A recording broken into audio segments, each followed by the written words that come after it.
Jardins publics, aires de gazon, parcs, Dakar semble être une ville fleurie. Mais est-ce réellement le cas? La ville concentre plus de 3 millions de la population sénégalaise. Une concentration humaine qui a besoin d'un cadre de vie adéquat, profitant des espaces verts pour son épanouissement.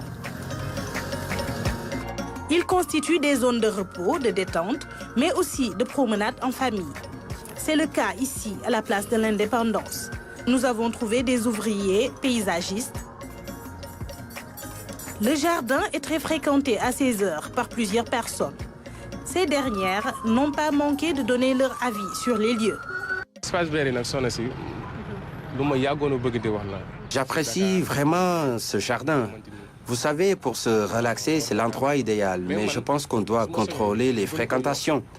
Ce n'est pas normal que certaines personnes fréquentent cet endroit. Ils ne donnent pas une bonne image de la place.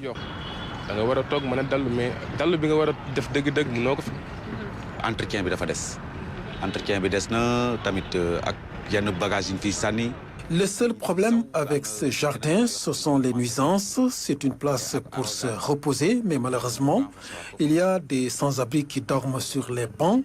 Ils s'adonnent parfois à des actes peu orthodoxes.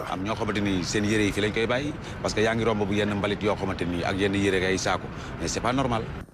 Une responsabilité de la mairie de Dakar. Nous avons voulu avoir l'avis des autorités municipales, mais nos tentatives sont restées vaines. Des lieux bien entretenus jusqu'ici offrent une belle vue.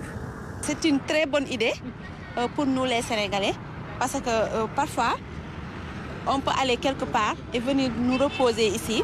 C'est un espace très calme et propre en même temps. Surtout dans les banlieues, on a besoin des espaces verts parce que là-bas, il n'y a pas assez d'espace pour qu'on puisse s'amuser, divertir en même temps. Oui. Ces espaces verts sont vraiment très beaux. À chaque fois que je suis ici, je ne sens plus le stress.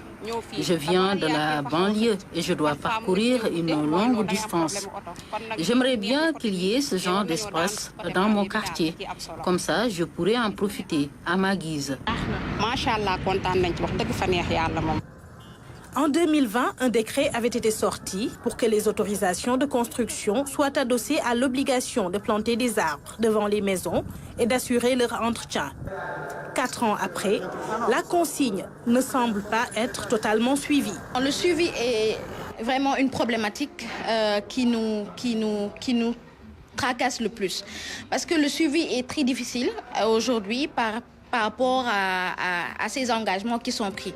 Mais je pense que cela révèle d'un engagement de tout un chacun à pouvoir respecter ses engagements personnels, mais également au fait qu'on a tout un chacun un engagement envers notre environnement, on a un engagement personnel envers notre communauté, une certaine redevabilité parce que l'environnement nous appartient et on pense que tout un chacun, on a ce devoir de protéger pour qu'on puisse vivre en harmonie et en bonne santé. À plusieurs kilomètres de là, Guédiawaye.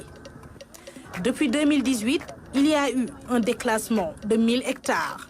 L'Association pour la justice environnementale tire la sonnette d'alarme. La bande des Filao est vraiment au cœur de Dakar.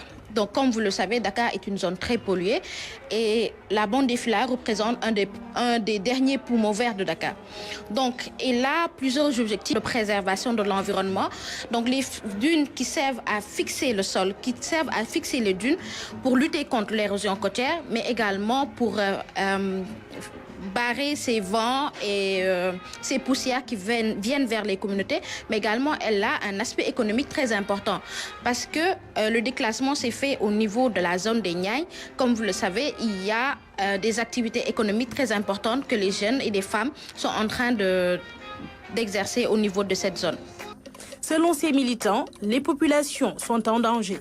Face au changement climatique, il est nécessaire que le Sénégal mette en place des stratégies afin de faire face à ce fléau. L'augmentation des espaces verts et la préservation des forêts doivent être une obligation pour l'État du Sénégal.